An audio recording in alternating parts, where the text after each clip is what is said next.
Assalamualaikum warahmatullahi wabarakatuh. Alhamdulillahirabbil wassalatu wassalamu ala sayyidil mursalin wa ala alihi wa ashabihi wa barik wa sallim ajma'in. Amma ba'd.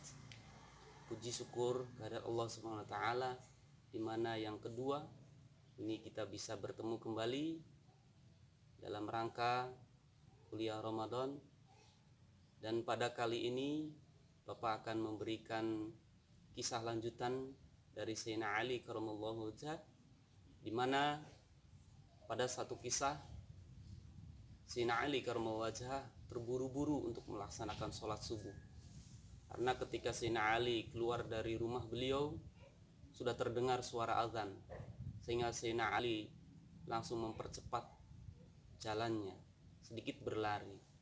Ternyata di tengah jalan Sayyidina Ali karramallahu wajhah dihadang oleh seorang laki-laki, kakek-kakek yang sedang berjalan menuju masjid juga, sehingga Sayyidina Ali yang begitu banyak ilmunya menghormati kakek-kakek tersebut dan berjalan di belakang kakek tersebut. Kemudian setelah sampai di masjid, ternyata Sayyidina Ali karramallahu wajhah dikejutkan dengan si kakek itu yang jalannya tidak masuk ke masjid. Sayyidina Ali melihat kakek itu berjalan menyampingi masjid dan melewati masjid.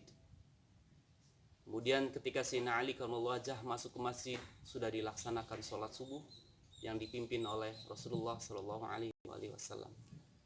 Ketika Rasulullah menjadi imam, telah pada gerakan rakaat yang pertama pada kondisi ruku, kemudian Sayyidina Ali bisa mengikuti kegiatan jamaah tersebut. Ketika selesai, Sayyidina Ali memberikan pertanyaan kepada Rasulullah Sallallahu Alaihi Wasallam, "Ya Rasulullah, kenapa engkau melamakan gerakan rukukmu ya Rasul?" Kemudian Rasulullah Sallallahu Alaihi Wasallam menjawabnya, "Ketika saya gerakan ruku, kemudian saya membaca bacaan ruku, Subhana rabbiyal azimi wa bihamdi. Kemudian ketika saya hendak mengangkat kepala saya, ternyata turunlah malaikat Jibril. Kemudian kepalanya itu tidur di atas punggungku, sehingga terasa berat dan saya tidak bisa bangun dari ruku. Setelah malaikat Jibril lepas dari punggungku, saya bisa melanjutkan sholat itu."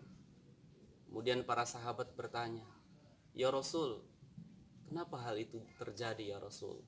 Kemudian Rasulullah menjawab, "Saya juga tidak tahu para sahabat, kenapa malaikat Jibril berperilaku seperti itu." Dan seketika malaikat Jibril turun dan memberikan penjelasan kepada Rasulullah Shallallahu Alaihi Wasallam. Ketika datang, malaikat Jibril memberikan salam, "Assalamualaikum ya Rasulullah, assalamualaikum ya ashabi Rasulullah Shallallahu Alaihi Wasallam."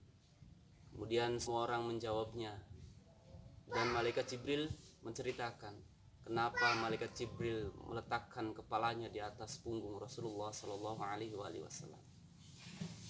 Malaikat Jibril bercerita bahwasanya Allah Subhanahu wa taala memerintahkannya untuk menghentikan ruku dari Rasulullah Shallallahu Alaihi Wasallam, karena di rumah itu Sayyidina Ali hendak melaksanakan sholat berjamaah di masjid.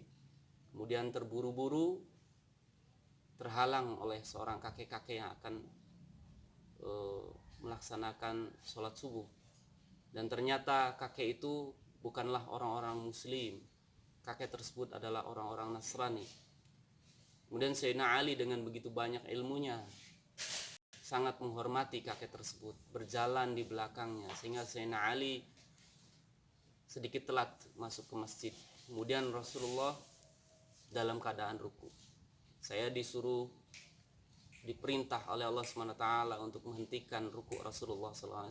"Saya letakkan kepala saya di punggungmu ya Rasulullah, sehingga engkau tidak bisa melanjutkan sholatmu ya Rasul." Itulah yang terjadi. Dengan begitu mulianya Sayyidina Ali karramallahu wajhah, begitu banyaknya ilmu yang dimiliki oleh Sayyidina Ali karramallahu wajhah, kemudian ilmu itu dijalankan oleh Sayyidina Ali karramallahu wajhah, menghormati orang yang lebih tua. Allah pun memerintahkan malaikat Jibril untuk menghentikan sholat Rasulullah SAW agar Sayyidina Ali karramallahu wajhah bisa berjamaah sholat subuh bersama Rasulullah SAW. Di riwayat lain bahwasanya Allah Subhanahu wa taala memerintahkan malaikat Jibril untuk menghentikan ruku salat oleh Rasulullah SAW. Allah juga memerintahkan malaikat Mikail untuk menghentikan laju dari matahari sehingga matahari terhenti dan tidak bisa ke atas, tidak bisa terbit, sehingga hilangnya waktu subuh. Begitu besarnya kemuliaan Sayyidina Ali sampai Allah SWT memerintahkan malaikat Jibril untuk menghentikan rakaat dari Rasulullah SAW dan menghentikan matahari oleh malaikat Mikail, sehingga Sayyidina Ali karramallahu wajhah bisa melaksanakan sholat subuh berjamaah bersama Rasulullah SAW.